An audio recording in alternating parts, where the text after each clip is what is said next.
À l'intérieur de l'œil se trouvent deux compartiments remplis de liquide. Le liquide intraoculaire ou liquide oculaire est chargé de maintenir une pression correcte à l'intérieur de l'œil pour permettre à ce dernier de garder sa forme intacte.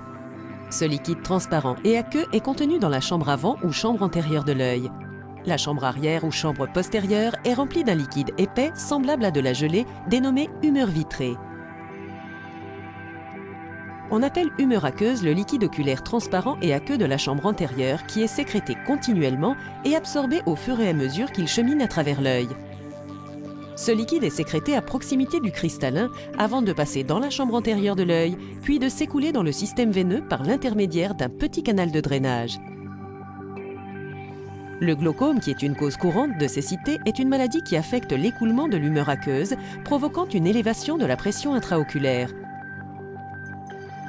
Il existe de nombreux types de glaucome et de nombreuses causes. Souvent, un glaucome survient lorsque le système trabéculaire, semblable à une éponge qui filtre le liquide oculaire, devient compact et empêche le liquide de s'évacuer dans le canal ou lorsque l'iris de l'œil obture le canal. Dans les deux cas, l'accumulation de liquide dans l'œil crée une pression qui exerce une poussée sur l'arrière de l'œil et endommage le nerf optique. Ce nerf est responsable de la transmission des images au cerveau. Au fil du temps, l'augmentation de la pression peut se traduire par des taches aveugles, voire même par une cécité totale. Un traitement approprié permet d'interrompre ou de ralentir la progression de la maladie, mais ne peut pas restaurer la vision perdue.